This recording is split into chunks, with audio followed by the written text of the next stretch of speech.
Now, let me get something straight. I mean, no disrespect to this OG in this response video, but sometimes OGs get a little emotional and they say blasphemous things.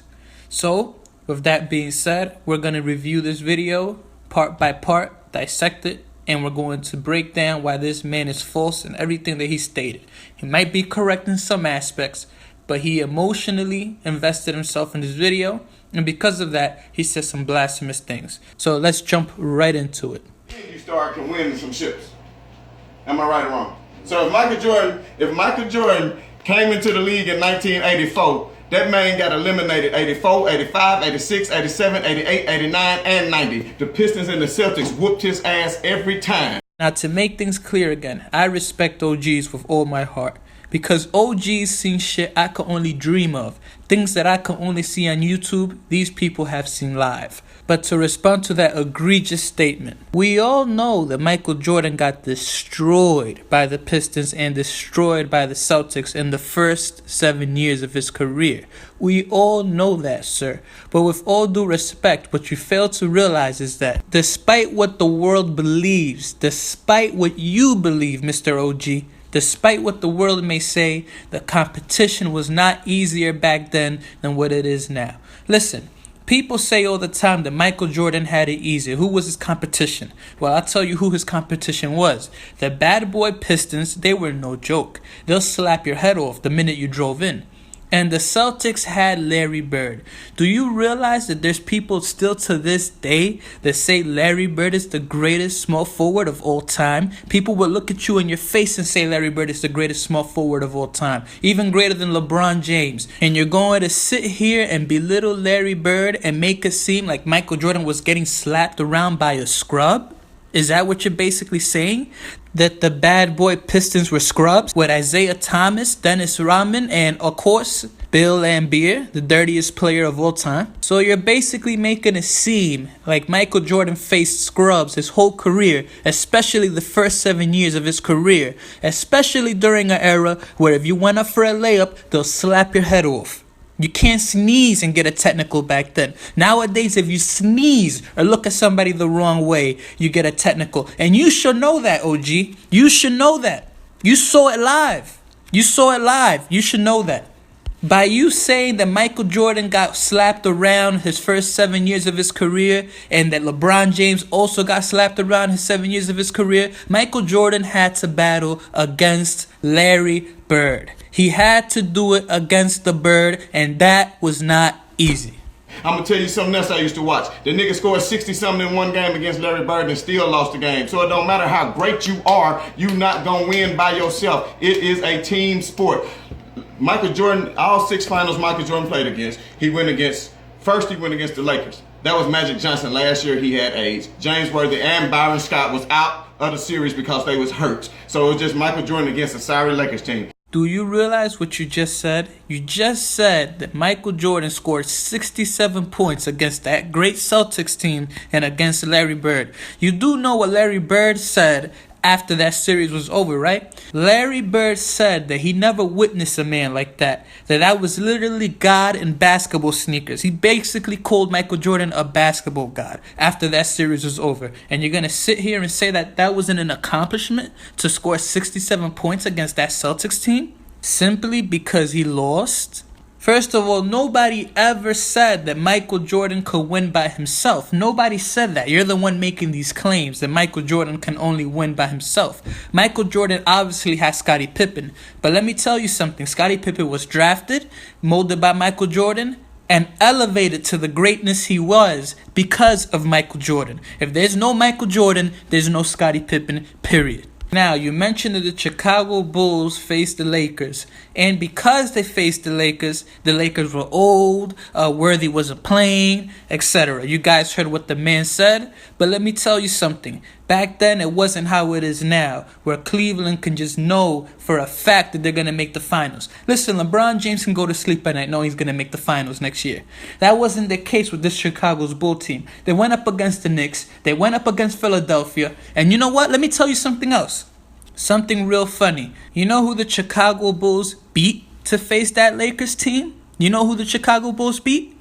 They swept the Detroit Pistons. The same Pistons you were just bragging about when you said that the Pistons slapped Michael Jordan around for 7 years. Michael Jordan finally beat them and he swept them. So don't make it seem like just because Michael Jordan beat an aging Magic, as you said, that the road to that finals was easy. Because again, this isn't the year 2017, this was the year 1991, and nobody was guaranteed to make the finals that year. It was a war and it was a toss-up, and guess what? The Chicago Bulls prevailed and they beat the aging Lakers. But the way they got there is very impressive. They swept the bad boy Pistons, and the bad boy Pistons didn't even give them a handshake. Let's carry on. The next year you go against Portland Trail Blazers, who didn't have nobody but Clyde Drexler, and who? Kevin Duckworth? Oh, he's sorry. Who else did they have? Jerome Kersey? Oh, he's sorry. And then who they go against the next year? The Phoenix Suns, you had Charles Barkley, and who else? Kevin Johnson and Dan Marley. Man, them niggas ain't no competition. Now this man is making it out to seem like Michael Jordan had a super team. Do you realize that Scottie Pippen only averaged 18 points per game, and after Scottie Pippen, Horace Grant was the other third leading scorer on that 1992 NBA Finals team? Horace Grant, your third option in the offense? Horace Grant? And you're here bragging about how the Blazers didn't have a good roster? Are you out your mind? Listen, everybody. We live in a world where Michael Jordan won a championship with Horace Grant being the third leading scorer. That's pretty damn impressive because the fourth leading scorer was B.J. Armstrong at 12.3, then Bill Cartwright at 5.6, then 5.9, 4.2, 3.5, 4.7, 5.4, 5.2, 2.6, 2.1, 2.2, 3.0, and 1.0. Now, how the hell do you win a championship with numbers like that? Michael Jordan made it happen. So please don't make it seem like Michael Jordan had a super team. Now we look at Clyde Drexler. This man was averaging 25.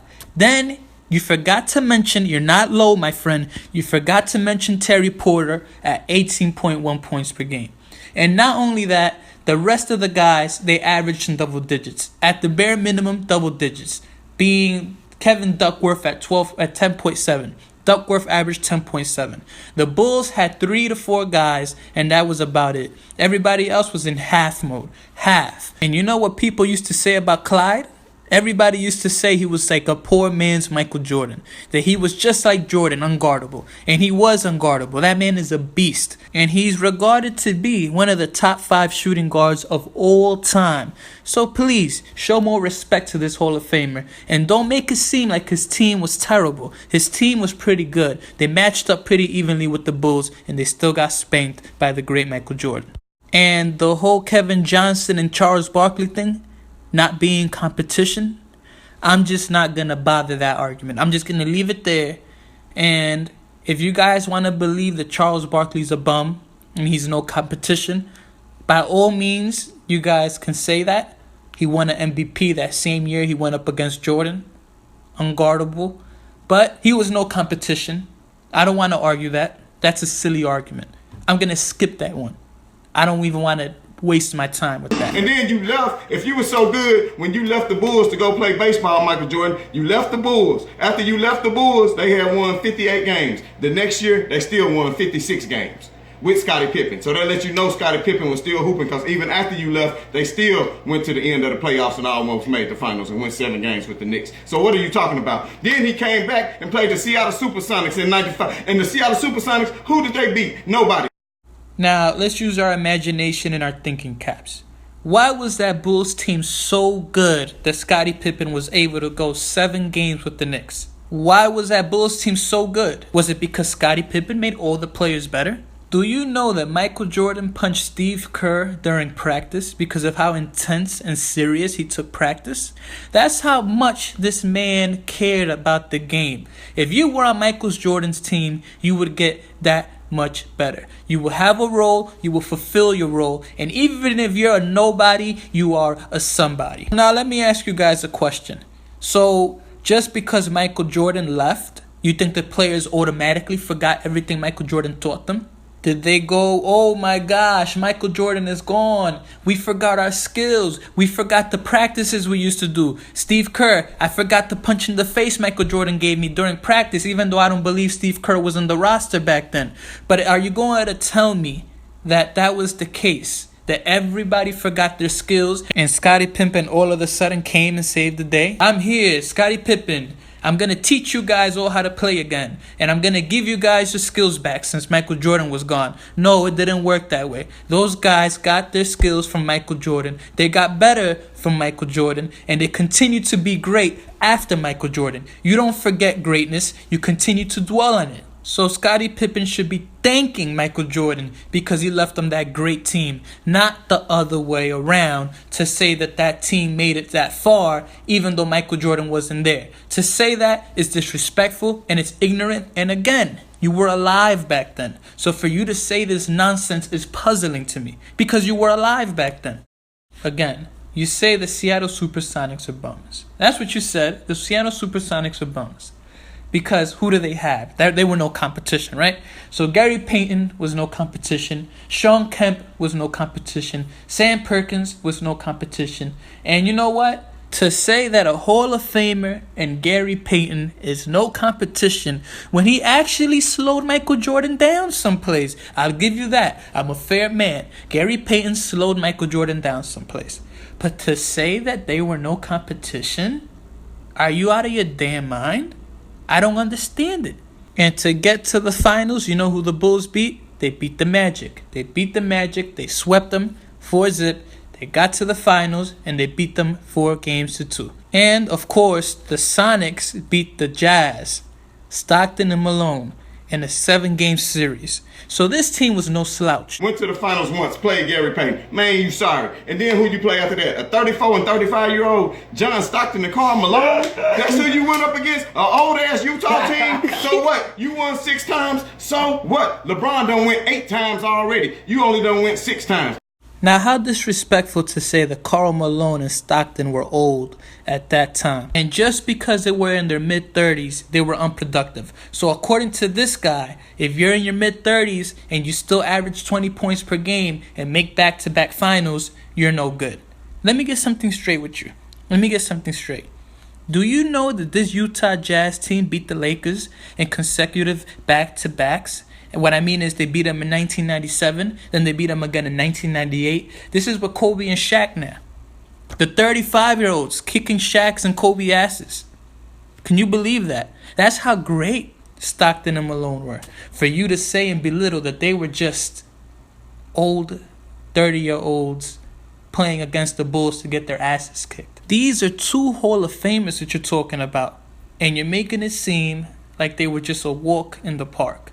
These were battles, straight battles. And I'm pretty sure that this team, that Stockton and Malone, they could have beaten some of the teams LeBron James went up against in the finals. I'm sure of that.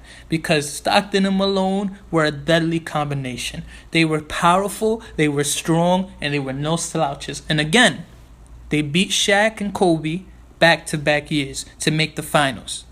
And you're going to sit here and say that, oh, just because they were in their mid-30s, there were no competition. LeBron gonna finish beating you in scoring and assists. He gonna be the leading scorer of all time. Kobe ain't even in the conversation. Kobe, you sorry as shit. If Kobe was that damn good, Kobe was on the team with Shaq. Shaq had them 3 MVPs. Shaq had them 3 finals MVPs. You wasn't even the best player on your team, bro. So then guess what happened to you? Then y'all got y'all ass whooped by Detroit in 2004. Detroit whooped that ass. Detroit put y'all ass out. What happened? Detroit beat y'all 4-1. Kobe was over there crying with tears running down his face. I remember he was crying like a little hoe that he is. And then guess what else happened? The same team that put Kobe out, them same Detroit Pistons, guess who beat him the next year? LeBron James. He beat him with nobody on his team. He scored 34 points in a row to put them niggas out.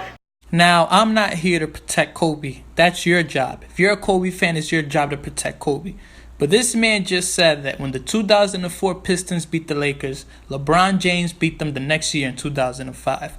That is false. In 2005, Detroit Pistons actually played the Spurs in the finals. And they went, they battled, they lost. In 2006, the Miami Heat won the championship in 2006. And it was the Miami Heat that beat the Detroit Pistons in 2006. And in 2005, the Pistons were in the NBA Finals against the Spurs. So you're making it seem like in 2004, the Pistons beat the Lakers. Then in 2005, LeBron beat them. And then he beat them in 2006. No, that's not the case. In 2004, They played the Lakers.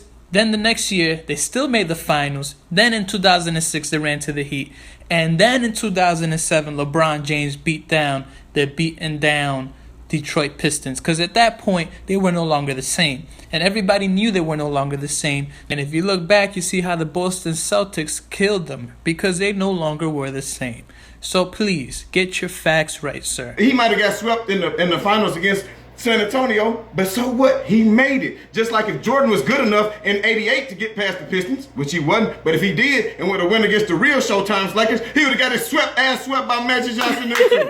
Yeah, when Michael Jackson beat the damn Lakers, Kareem Abdul-Jabbar had already retired, man. Get out of here with that Michael Jordan shit. Y'all young niggas don't know nothing. I'm old. I watched all that shit. Jordan, he was good, but guess what? He used to kick it over to Paxson. Money. He used to kick it over to B.J. Armstrong. Money. He used to kick it out to Steve Kerr. Money. Them niggas was money. You know what I'm saying? Scottie Pippen, best two-way player, first team All-NBA defense, Hall of Famer. What is y'all talking about? This nigga done went in every finals he played against. It was only one Hall of Famer on the other team. LeBron going against 4 Hall of Famers. They had to get 2 MVPs and 4 All-Stars to beat this man. They can't beat this man. You better crown the king, goddammit. Crown him. Again, this man mentions Paxson and Steve Kerr like they were all-stars or Hall of Famers or something. Do you know how many points Paxson averaged for his career? The man averaged 7.2 points per game. Do you know how many points per game Steve Kerr averaged? The man averaged 6 points per game. So now we're going to add all of that. This man basically said that all Jordan had to do was kick it out to Paxson. Like Paxson was giving this man 40 points and like Kerr was getting him 40 points. These guys were glorified role players because Michael Jordan was on the team. These guys were not a factor. And you can see that when these guys weren't in the Bulls, they didn't do too well for the rest of their career.